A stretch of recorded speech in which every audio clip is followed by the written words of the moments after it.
¿Cómo me gustaría a mí sintetizar el mensaje del Evangelio? Ustedes saben, hermanos, que todos nosotros somos encomendados por el Señor a ir por el mundo y predicar el Evangelio. No es solamente la tarea de los predicadores, de los pastores, de los misioneros, el transmitir el mensaje. ¿Cómo lo estamos haciendo? A veces, con la mejor, muy buena intención, podemos a conocidos y seres queridos regalarles una Biblia, un Nuevo Testamento. Ustedes saben que dicen muchos los maestros, sobre todo, la gente no lee.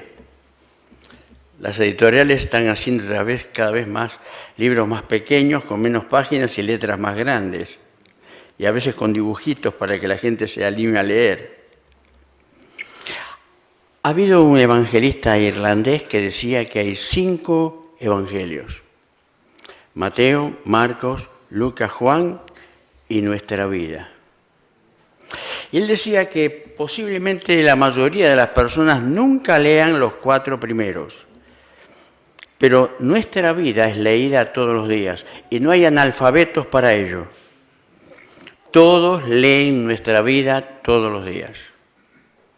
Es el fiel reflejo de lo que somos, en cualquier orden de la vida, en cualquier persona. Pero nosotros los cristianos podemos pensar esto, que la mayoría de nuestras congregaciones está formada por personas que han sido atraídas, invitadas por familiares o amigos, que pasado un tiempo a veces de mucha oración y un poco de resistencia, Dios les mostró la diferencia de vida que ellos tenían.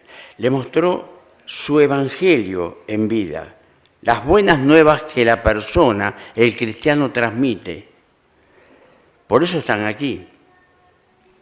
No somos mejores, somos, volvemos a decir, pecadores perdonados por el maravilloso mensaje del amor de Dios. Por eso, quizás como un método evangelístico, lo mejor es, en primer lugar, orar por aquellos que aún no conocen a Cristo, mostrarles el amor de Dios a través de nuestros actos, de nuestras palabras. Algún folleto bien escrito, a veces no hay folletos muy bien escritos. Entonces usemos las palabras. Y hay un pasaje en la Biblia que podría ser la Biblia en miniatura. La palabra de Dios, escrita durante 1600 años por 40 autores de distintos lenguajes y culturas, sin embargo tiene un hilo maravilloso, dorado, de tapa a tapa, que habla del amor de Dios y de nuestra realidad espiritual.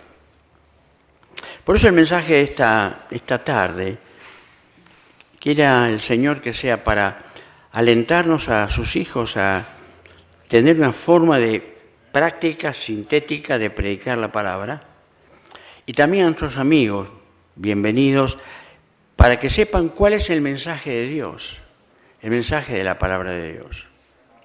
Sepan que Dios está aquí. Es un himno que cantamos, un coro, pero está aquí de varias maneras o manifestaciones. Está aquí porque Él lo ha hecho en cada uno de nosotros por medio de su Espíritu cuando recibimos a Jesús como nuestro Salvador personal. Ya vamos a hablar de ello. Pero está aquí donde hay 2 o 3 reunidos en su nombre. Dios está en su santo templo, dice el libro de Habacuc. Calle delante de Él toda la tierra. Pero hay un texto, como decíamos, que todos conocemos en el Evangelio según San Juan, capítulo 3, verso 16. Es un texto que es el más predicado, el más anunciado a través de todos los tiempos y que ha traído muchas almas a los pies de Jesucristo, precisamente por lo claro y sencillo. Y hasta podemos representarlo como un pequeño libro, de 5 páginas. Decíamos que el gran problema de las editoriales es que los libros se venden poco y cada vez quieren hacerlo más chicos y con letras más grandes. Y aquí tenemos un pequeño libro con pocas letras, pero profundas, llenas de verdad, llenas de poder sobre todo. Son palabras del mismo Señor Jesús, a un hombre que siendo religioso le buscó a él para conocer el mensaje que le traía a este mundo. Y dice la palabra de Dios allí en Juan 3:16, porque de tal manera amó Dios al mundo que ha dado a su Hijo unigénito para que todo aquel que en él cree no se pierda, mas tenga vida eterna. Y si lo tomamos como un pequeño libro, podemos ver que tiene 5 páginas muy importantes y muy definidas. La primera página es la del amor de Dios. Esta palabra amor tan usada últimamente de tantas maneras y de malas maneras y mal interpretadas, es el mensaje central de la Biblia, el amor de Dios. Dios nos ama profundamente, porque nos ha creado a su imagen y a su semejanza. Se ha detenido en la historia de cada uno para darnos vida y una vida eterna. Dice la palabra que Dios ha puesto eternidad en nuestros corazones. Tenemos un espíritu que volará a Dios, quien lo dio. La vida no termina con la muerte. La vida continúa con la muerte. Pero desgraciadamente puede ser una vida mejor y eterna y maravillosa, o algo que nadie quisiera haber vivido o poder vivir. Hay una expresión en Efesios capítulo 3 también, pero esta vez el versículo 17 que dice: para que habite Cristo por la fe en vuestros corazones, a fin de que arraigados y cimentados en amor, seáis plenamente capaces de comprender con todos los santos cuál será la anchura, la longitud, la profundidad y la altura, y de conocer el amor de Cristo, que excede a todo conocimiento, para que seáis llenos de toda la plenitud de Dios. Esta expresión, que excede todo conocimiento, la repite Pablo cuando habla de la paz que Él da a los hijos de Dios, que depositan sus angustias y ansiedad a sus pies. Él llena nuestro corazón y nuestra mente de paz, imposible de entender por qué es y cómo es, pero es una realidad. Fíjese que quizás si recordamos un poco nuestro paso por la escuela, siempre hablamos de que un cuerpo tiene 3 dimensiones: ancho, largo y profundo. Sin embargo, el amor de Dios, como Dios es soberano y Dios es aquel que ha creado las leyes del universo, nos explica que es mucho más de lo que el hombre ha entendido de las dimensiones de las cosas. Y que el amor de Dios es ancho, es largo, es profundo y es alto. ¿Cómo es esto? El amor de Dios es tan ancho que abarca a toda la humanidad. Nadie en el mundo hoy puede decir Dios no me ama. Y esto es una declaración no de los hombres, sino de Dios. El amor de Dios ha sido derramado sobre este mundo en la persona y en la obra de Jesucristo. Y es para todos, hoy y siempre. Por eso es largo. Desde el comienzo de la humanidad, ya mucho antes, porque es un atributo de Dios el amor. El amor de Dios es eterno, por lo tanto, humanamente, Dios se mostró en el primer hombre que se alejó de él por causa del pecado, y se proyectará en poder hasta el último hombre que exista antes que Cristo venga a buscar a los suyos como Él lo ha prometido. Por eso el amor de Dios es tan largo que abarca todas las épocas. Es tan ancho que nadie puede decir hoy y nunca pudo decir Dios no me ama. Y es tan largo que abarca todas las épocas. Pero es tan profundo que nadie puede decir soy tan pecador que Dios no puede amarme. Aún las personas que quizás la sociedad los condena como enemigos públicos número uno. Aquellas personas que a través de la historia son odiadas, son repelidas, son tomadas como ejemplos dañinos. Sin embargo, Dios los amó, porque eran pecadores también, y no se arrepintieron, y no disfrutaron de ese amor transformador. Pero lo maravilloso es que el amor de Dios es tan alto que nos lleva a su gloria. Jesús mismo dijo que Él fue a preparar lugar para nosotros. Y hubo dos lugares, creemos. El primer lugar, para preparar lugar, fue la cruz, un lugar de salvación. Y el segundo lugar es la presencia del Padre, un lugar de eterna presencia con Él y para siempre. Ese es el amor de Dios. Te llega, te toca, es para vos. Y eso es algo muy personal, no es algo que yo te estoy diciendo y que yo te prometo. Dios dice que Él te ama. Tómalo así. Es el mensaje de Dios. No hay otro mensaje primario y directo que Dios quiere que nosotros entendamos. Y esta primera página nos pasa a la segunda página, que es la página del regalo.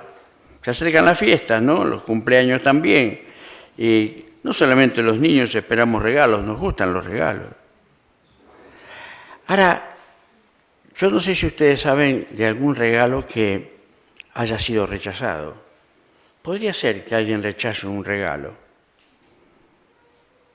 pero difícilmente más cuando un regalo es esperado. Siempre un regalo es una demostración de amor.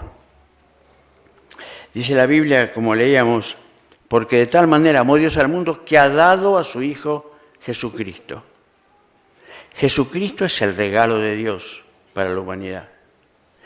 Pero fíjense ustedes que, y usted se va a sentir identificado con esto, que si usted hasta ahora no aceptó a Jesucristo como regalo de Dios, para Dios, usted de alguna manera lo está rechazando o lo está postergando. Aunque Dios tiene extendido su brazo de amor para darnos a Jesucristo como nuestro Salvador, aquel ser que transforma las vidas. Esas vidas que usted ve diferente en aquel hombre o mujer que le habla de Jesucristo quizás muy a menudo. El amor de Dios es un regalo en la persona de Jesucristo. Está en nosotros aceptarlo o rechazarlo. Y esto lo vemos allí en la cruz, ¿no? Cuando Cristo murió, hubo dos malhechores crucificados junto con Él. Los dos comenzaron a blasfemarle, a insultarle, a reclamarle que si era Dios, que bajara en la cruz, se salvara y les salvara a ellos también. Y algo pasó. No sabemos qué pasó en aquel otro malhechor que recordó algunas palabras de Jesús cuando todavía no había sido condenado y no había sido juzgado por la justicia de los hombres, que luego reconoce que era justo porque estaban padeciendo lo que sus hechos habían merecido. Y uno aceptó el amor de Dios en la persona de Cristo y el otro no. Hay un estudioso de la palabra, Scofield, que dice que de los dos malhechores, uno se salvó para que nadie desespere. Un malhechor que aceptó que la justicia romana era justa en crucificarle por los males que había cometido. Pero dice este comentarista, pero solo uno, para que nadie presuma. Dios es amor, pero también es justicia. No por su amor va a pasar por alto el pecado, a no ser que lo reconozcamos en nosotros y le pidamos a Él perdón, porque le hemos ofendido y le hemos deshonrado. Es la página del regalo, pero hay una página que es la página donde participamos nosotros, cada uno de nosotros. Las 2 primeras páginas son de Dios. Es su amor y su regalo. Y es la página de la oportunidad. Quizás la más resistida, pero también podemos decir la más contaminada por las religiones. En pensar que para que Dios nos acepte tenemos que hacer algo. Que no es suficiente con que tengamos fe en Él. Pero Dios dice que sí, que es suficiente. Dios es amor y nos dio el regalo en la persona de Jesús para que todo aquel que en Él cree no se pierda, mas tenga vida eterna. Ahora, la palabra creer en la Biblia tiene un significado diferente al que usamos todos los días. Hemos tenido una espléndida semana, un hermoso fin de semana. Parece que va a haber tormenta mañana y pasado, así anuncia el sistema de control de los tiempos. Creemos, puede que sí, puede que no, puede que llueva. Ese creer dubitativo que usamos todos los días, no podemos afirmar nada. Creo que. Pero el creer en la palabra de Dios tiene 3 pasos. En primer lugar, creer que lo dice Dios. Es importante esto, que es un mensaje de Dios, no de los hombres. Creer que es un mensaje para mí es el segundo paso. Y el creer que yo puedo aceptarlo y que Dios puede transformar mi vida. Ese es el creer bíblico. Es decirle, Señor, creo totalmente lo que tú me dices. Creo que tú me amas. Creo en la persona de Jesús como aquel medio transformador, redentor, que tú has enviado al mundo para salvar a los pecadores. Creo, lo acepto. Y aquí aparecen las otras páginas maravillosas, o también llenas de advertencia, para que no se pierda. Dice la Biblia, porque de tal manera amó Dios al mundo que ha dado su Hijo unigénito, Jesucristo, para que todo aquel que en Él cree no se pierda. No sé si ustedes alguna vez se perdieron. Realmente los niños se pierden muy a menudo, y a veces es una tragedia. Pero saben que hay un pensamiento en el niño pequeño supongamos que una mamá tiene a su niño en lo que podría llamar un corralito, junto con ella en la cocina. El niño juega allí, la mamá se mueve y bueno, él está satisfecho, está limpio, está comido, pero la mamá se va de la cocina. Él no estuvo atento directamente a la presencia de su mamá, pero a través de su rabillo de ojo contempla que la mamá no está. Y para el niño a esa edad, si no está, no está para siempre.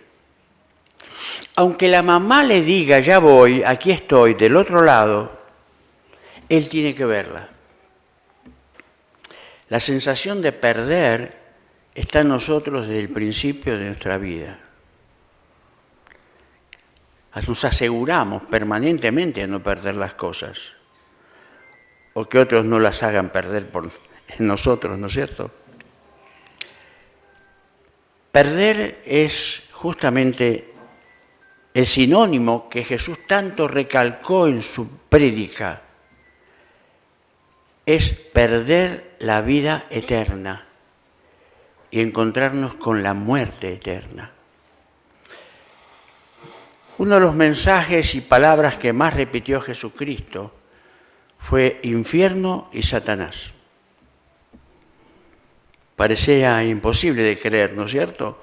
Pero si leemos los evangelios vamos a encontrar que repetidamente, usando todos los términos que identifican al enemigo de las almas, como dice la palabra también, que es el demonio, Satanás, el diablo, el Señor sabe que es una realidad en el mundo y en nuestras vidas. aquel que nos quita la posibilidad de vivir eternamente, porque insiste en que el pecado permanezca en nosotros. Ese pecado que no podría nunca estar en la eternidad frente a la santidad de Dios. Ese pecado que es aquello que nosotros conocemos de nosotros mismos y que con Dios conoce. Ustedes saben que tenemos una imagen social. La gente nos conoce. Esa es una. Después tenemos la imagen familiar. Nuestra familia nos conoce, nuestra esposa nos conoce, nuestros hijos nos conocen. Luego está la imagen personal. Nosotros nos conocemos. Nadie sabe lo que hay en nuestro corazón y en nuestra mente. Solo Dios. Eso es lo que nos separa de Él. No hace falta entrar en detalles, tanto usted como yo lo conocemos.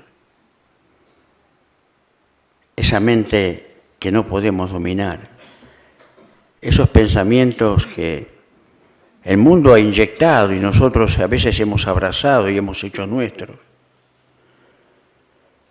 Y generalmente son actos, pensamientos, palabras que han ofendido a Dios en su santidad. Por lo tanto, si yo traspaso esta vida y parto con mi espíritu, mi corazón interior, mi ser interior, con mi mente, porque están muy unidos.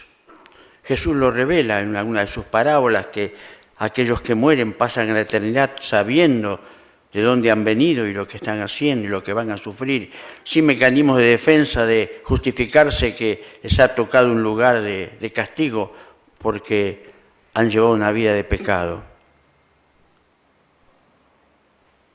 Eso, Dios tiene el deseo, por su amor, de quitarlo de nuestra vida, limpiar nuestro interior. Y hoy hemos hecho algo que es el recordatorio de lo que Jesús hizo en la cruz del Calvario. Él cargó, siendo Dios, el pecado de todos nosotros. Y ese pecado que merecía la condenación eterna, porque es una ofensa y una blasfemia a la presencia de Dios, fue sufrido por Él. Y confiando que fuera así, yo lo acepto a Cristo como mi Salvador, como mi sustituto de muerte y de condenación en la cruz.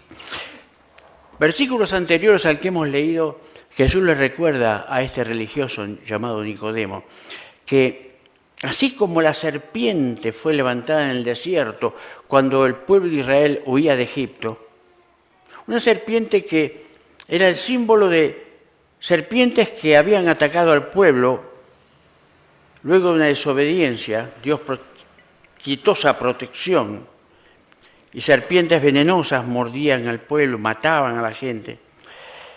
Y clamaron a Moisés y se arrepintieron y Dios escuchó la voz también de Moisés y le dijo: hazte una serpiente de bronce y ponla en el asta de la bandera. Y todo el que mirare la serpiente será sano. Mirare la serpiente.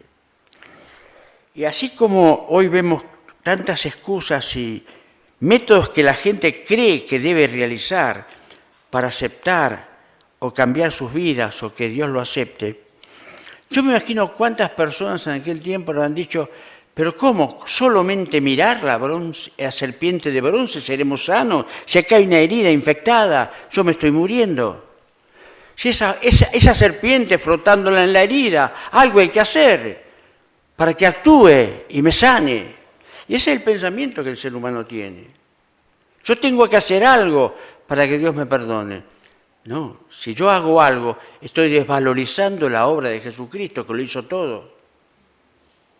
Él cumplió con el plan de Dios y con su justicia. Solo basta mirar. Y fíjense qué interesante. Así como Moisés levantó la serpiente en el desierto, dice Jesucristo, así es necesario que el Hijo del Hombre, Él mismo, sea levantado. Porque aquella serpiente era símbolo de la desobediencia y del pecado del pueblo. Y Cristo en la cruz es el símbolo de la desobediencia y el pecado de la humanidad, de su pecado y de mi pecado. Solo con verlo de esa manera y clamar por el perdón,